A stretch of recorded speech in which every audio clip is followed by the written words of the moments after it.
ಸರ್ಕಾರದ ಒಂದು ಸಾಧನೆಗಳು ನಾವು ತುಂಬ್ತೀವಿ. ಆ ಹಿನ್ನೆಲೆಯಲ್ಲಿ 13 ತಾರೀಕು ಹಾವೇರಿ ದೊಡ್ಡ ಒಂದು ಐತಿಹಾಸಿಕ ಕಾರ್ಯಕ್ರಮ ನಾವು ಕೂಡ ಹಮ್ಮಿಕೊಂಡಿದ್ದೀವಿ. ಇದರ ಮುಂಚೆ ಹಾಸ್ಪಿಟಲ್ ಕೂಡ ಕಾರ್ಯಕ್ರಮ ಆಗಿತ್ತು.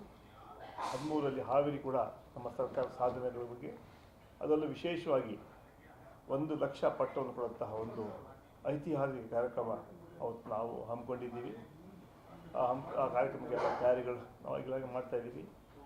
ಈ ಕಾರ್ಯಕ್ರಮಕ್ಕೆ ರಾಷ್ಟ್ರ ನಾಯಕರು ಎಲ್ಲ ರಾಜ್ಯ ನಾಯಕರು ಎಲ್ಲದರಲ್ಲಿ ಭಾಗಿಯಾಗ್ತಾರೆ. ಇಡೀ ಸರ್ಕಾರದ ಎಲ್ಲ ಶಾಸಕರು ಮಂತ್ರಿಗಳು ಎಲ್ಲ ಭಾಗಿಯಾಗ್ತಾರೆ. ಸನ್ಮಾನ್ಯ ಸಿದ್ದರಾಮಯ್ಯ ನಾಯಕತ್ವದಲ್ಲಿ, ಸನ್ಮಾನ್ಯ ಡಿ ಕೆ ಶಿವಕುಮಾರ್ ನಾಯಕತ್ವದಲ್ಲಿ ಆ ಕಾರ್ಯಕ್ರಮವನ್ನು ಹಮ್ಮಿಕೊಳ್ತಾ ಇದ್ದೀವಿ. ಆ ಕಾರ್ಯಕ್ರಮಕ್ಕೆ ಸಂಪೂರ್ಣ ಸಹಕಾರ ಬೆಂಬಲ ಕೊಡ್ತೀವಿ.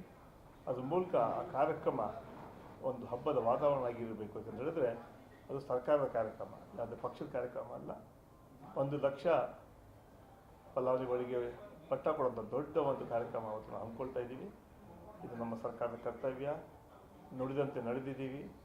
ಸರ್ವರಿಗೂ ಸಮಪಾಲು, ಸರ್ವರಿಗೂ ಸಮಬಾಳು ನಮ್ಮ ಸಂಕಲ್ಪ. ಅದ್ರ ಮೂಲಕ ಎಲ್ಲ ಜನಾಂಗದವರಿಗೆ ನಾವು ನ್ಯಾಯ ಕೊಡಿಸುವಂಥ ಕೆಲಸ ನಮ್ಮ ಸರ್ಕಾರ ಮಾಡುತ್ತೆ ಅಂತ ಮಾತನ್ನು ಹೇಳಲು ಬಯಸ್ತೇನೆ.